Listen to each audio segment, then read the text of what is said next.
Good morning सारे बच्चे को। आज मैं आप लोगों को प्रश्नावली 1 से आपका जो है ये 45 नंबर क्वेश्चन जो है बता रहा हूँ। आपका 45 नंबर क्वेश्चन जो है कहता है कि कोण माप, यानी कि कोण मापक कहिए या चांद कहिए, यानी कोण मापक चांद की मदद से 60 डिग्री का कोण बनाइए। आपको यहाँ पे जो क्वेश्चन कहा जा रहा है 45 नंबर का, कह रहा है कि 60 डिग्री का क्या करना है, कोण बनाना है। देखिए 60 डिग्री का कोण हम कैसे बनाएंगे, देखिए आप लोग इसको कॉपी पे सही ढंग से बनाइएगा, हम आपको जो है बोर्ड पे बता रहे हैं। देखिए 60 डिग्री का कोण बनाने के लिए सबसे पहले हम क्या करेंगे, स्केल से, ठीक है ना, ये स्केल मेरा है और इस स्केल से जो है पहले जो है रेखा खींच देंगे।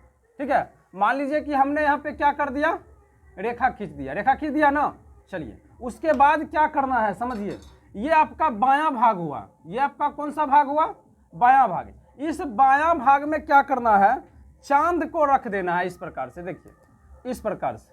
और ये जो भाग आप देख रहे हैं इस प्रकार से चांद को रख के, और आपको क्या करना है, इधर से आपका जो 60 देखिए यहाँ पर जो है 60, इसको क्या करना है, पॉइंट मार देना है। उसके बाद क्या करना है, इसको फिर स्केल ले लीजिए, या अगर इससे ही मिलाने में हो रहा है हम इसी से मिला देते हैं, आप लोग कॉपी पे इसको ट्राई कीजिएगा। इसको जो है इस प्रकार से क्या करना है, मिला देना है। यानी इस प्रकार से ये आपका जो है 60 डिग्री जो है क्या हो गया, बन गया। यानी कि ये जो आपका बन गया, कितने डिग्री कोण बन गया, 60 डिग्री। यानी आपको क्या करना है, जस्ट इसी प्रकार से स्केल से पहले क्या करना है, रेखा को खींच लेना है। उसके बाद क्या करना है, अभी जस्ट हमने बताया कि चांद को इस प्रकार से रख के और क्या करना है, मिला देना है। बस 60 डिग्री का कोण क्या हो जाएगा, बन जाएगा। बात समझ में आ गया। चलिए आगे आपका जो है 46 नंबर क्वेश्चन।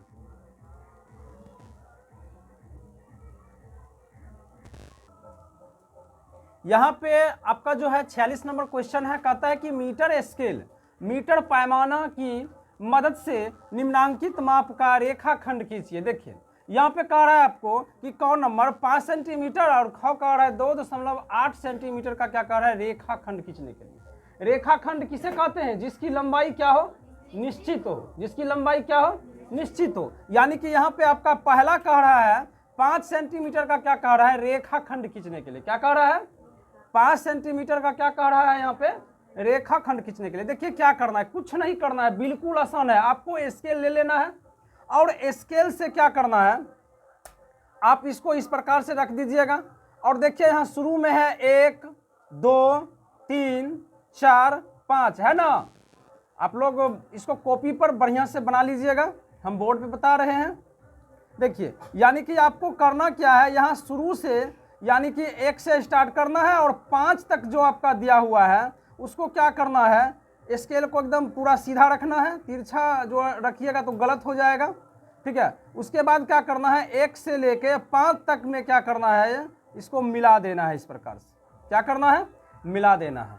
और इस प्रकार से आपका जो है ये 5 सेंटीमीटर का ये क्या हो गया, रेखाखंड हो गया।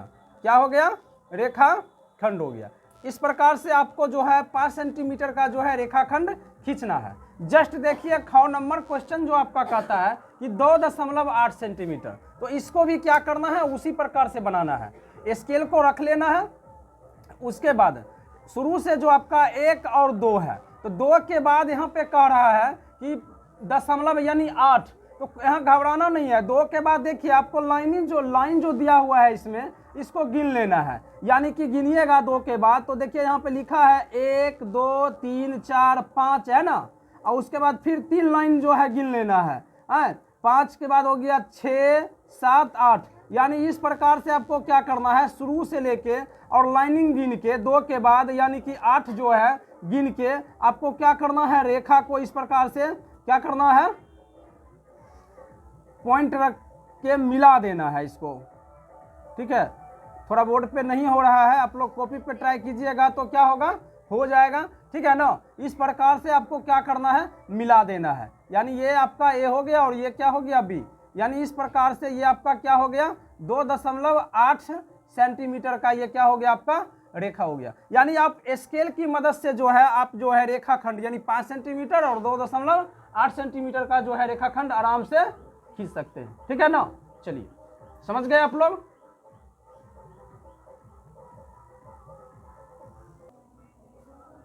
देखिए यहाँ पे आपका 47 नंबर क्वेश्चन क्या कहता है, कहता है खाली स्थानों को भरे। आपका कौन नंबर क्वेश्चन है, कहता है वर्ग की चारों भुजाएं डैश होती है। यानी कि आपको यहाँ पे भरना है कि वर्ग की चारों भुजाएं क्या होती है, डैश होती है। तो देखिए सबसे पहले मैं आप लोगों को फिगर बना के समझाता हूँ। देखिए ये आपका जो है वर्ग का फिगर है, क्या है, वर्ग का फिगर है। वर्ग किसे कहते हैं, वर्ग जिसकी चारों भुजा क्या हो, आपस में बराबर हो। जैसे कि देखिए यहाँ पे ये आपका एक भुजा हो गया, ये आपका एक भुजा हो गया, ये आपका एक भुजा हो गया और ये आपका एक भुजा हो गया। यानी इसमें क्या है, चारों भुजा आपस में क्या है, बराबर है। कहने का मतलब अगर ये भुजा 2 सेंटीमीटर है तो ये भुजा भी 2 सेंटीमीटर है, ये भुजा अगर 2 सेंटीमीटर है तो ये भुजा भी आपका क्या है, 2 सेंटीमीटर है। समझ में आ रहा है ना। देखिए यानी यहाँ पे क्या है, चारों भुजा यानी कि लंबाई और चौड़ाई, चारों भुजा जो है क्या है, यानी इसमें लंबाई चौड़ाई कहीं कुछ नहीं है, इसका चारों भुजा क्या होता है, बराबर होता है। यानी इसका लंबाई भी बराबर और चौड़ाई भी बराबर। बात समझ में आ रही है ना। जिसकी चारों भुजा आपस में क्या हो, बराबर हो, उसे क्या कहते हैं, वर्ग कहते हैं। यानी कि यहाँ पे आपको क्या लिखना है, बराबर। क्या हो जाएगा, बराबर। यानी वर्ग की क्या होती है, चारों भुजा आपस में क्या होती है, बराबर होती है। चलिए दूसरा देखिए, यहाँ पे ख नंबर कहता है आपका कि त्रिभुज को डैश भुजाएं होती है। देखिए ये आपका त्रिभुज का फिगर है। तो देखिए त्रिभुज में कितनी भुजाएं होती है, एक भुजा, दो भुजा, तीन भुजा। तो त्रिभुज में कितनी भुजाएं होती है, 3 भुजाएं। त्रिभुज को डैश भुजाएं होती है, तो त्रिभुज में कितनी भुजाएं होती है, 3 भुजाएं होती है। गोला एक डैश आकृति है, पढ़ाई पे ध्यान दीजिए, गोला एक डैश आकृति है। देखिए ये आपका गोला का फिगर है, ये क्या है आपका गोला का क्या है, फिगर है। कह रहा है यहाँ पे कि गोला एक डैश आकृति है, तो आप क्या कहिएगा, गोला एक ठोस आकृति है। क्या है यार, ये ठोस आकृति है। समझ में आ गया ना। चलिए अब आपका जो है 48 नंबर क्वेश्चन,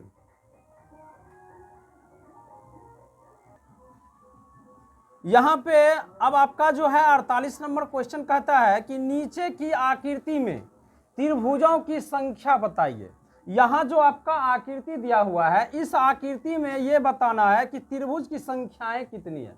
देखिए इसको कैसे हम बनाएंगे, आप लोग ठीक ढंग से इसको देखिए।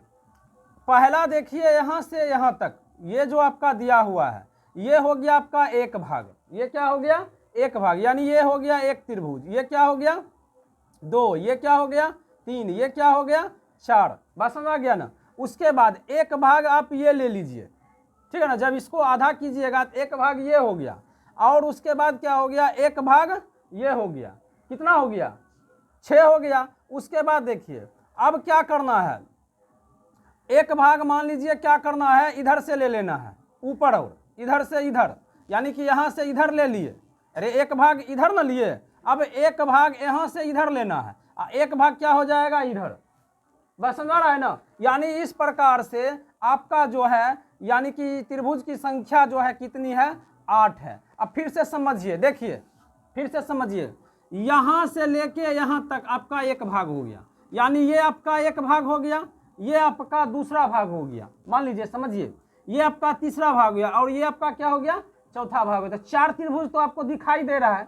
उसके बाद एक त्रिभुज आपका क्या हो गया, ये हो गया, एक त्रिभुज आपका क्या हो गया, ये हो गया, ठीक है ना। एक त्रिभुज क्या हो गया आपका ये, और एक त्रिभुज क्या हो गया ये, यानी 6 हो गया। अब देखिए अब क्या करना है, यहाँ समझिए, अब एक त्रिभुज आपका जो है क्या हो गया, मान लीजिए कि ये वाला भाग जो है एक इधर वाला हो गया, और फिर ये वाला भाग जो है एक इधर हो गया। बस समझ आ गया ना। तो इस प्रकार से त्रिभुज की संख्या कितनी हो गई, 8। या आप देखिए इसको, एक भुजा, 2 भुजा, 3 भुजा, 4 भुजा, 5 भुजा, 6 भुजा, 7 भुजा, और कितना हो गया, एक 8 भुजा। नहीं, इस प्रकार से भी जो है आप गिन के इसको लिख सकते हैं, यानी त्रिभुज की क्या कर रहा है, संख्या लिखने के लिए। बात समझ में आ गया ना। यानी कि ये आपका एक भुजा, ये 2 भुजा, ठीक है, ये आपका 3 भुजा, ये आपका 4 भुजा, ये आपका 5, ये आपका 6, ये आपका 7 और ये आपका क्या हो गया 8। यानी इस प्रकार से आपको जो है त्रिभुज की संख्याएं कितनी हो गई 8 हो गई। समझ गए आप लोग। चलिए नेक्स्ट क्वेश्चन।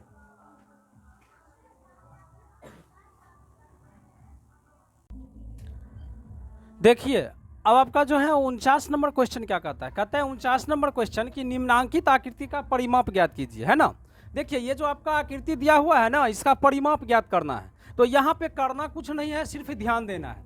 देखिए यहाँ पे आपका 2 सेंटीमीटर दिया हुआ है, ये भी 2 सेंटीमीटर दिया हुआ है और ऊपर भी दिया हुआ है 1 सेंटीमीटर, ये भी 1 सेंटीमीटर, ये आपका 3 सेंटीमीटर है। तो ये नीचे वाला आपका कितना हो जाएगा 3 सेंटीमीटर। सिर्फ समझिए इस बात को, ये आपका जो है 1 सेंटीमीटर दिया हुआ है और ये आपका 1 सेंटीमीटर दिया है, तो ये भी आपका क्या हो जाएगा 1 सेंटीमीटर। समझ में आ रहा है ना। चलिए ये इधर वाला जो आपका है 4 सेंटीमीटर दिया हुआ है। इधर देखिए अब क्या करना है, 1 सेंटीमीटर ये है तो ये भी क्या हो जाएगा आपका 1 सेंटीमीटर, और इधर जो है आपका ये 3 सेंटीमीटर दिया ही है, इधर भी ये 3 सेंटीमीटर दिया ही है। चलिए और इधर आप नहीं दिया है तो ये क्या हो जाएगा आपका 2 सेंटीमीटर, क्या हो जाएगा 2 सेंटीमीटर। और यहाँ पे देखिए अब यहाँ पर मान लीजिए ये आपका 3 सेंटीमीटर दिया हुआ है, ठीक है ना, ये वाला जो है आपका 3 सेंटीमीटर दिया हुआ है, तो ये क्या हो जाएगा आपका 1 सेंटीमीटर। अब करना क्या है, परिमाप बराबर, क्या होता है परिमाप बराबर, क्या करना है सबों को जोड़ देना है। यानी देखिए यहाँ पे 2 + 2 + 1 + 1 + 1, उसके बाद क्या हो जाएगा 3 + 1 + 1 + 4 + 1 + 1, यहाँ पे 1 और हो जाएगा, नहीं होगा, चलो ठीक है, यानी 1 हो गया। उसके बाद फिर क्या हो जाएगा 3 + 1 + 1 + क्या हो जाएगा 2।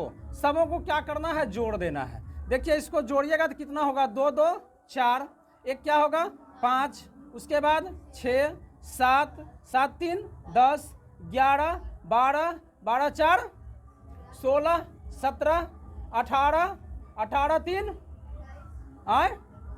21, उसके बाद 22 23, उसके बाद 23 से 2 कितना हो जाएगा 25, कितना हो जाएगा 25, यही ना।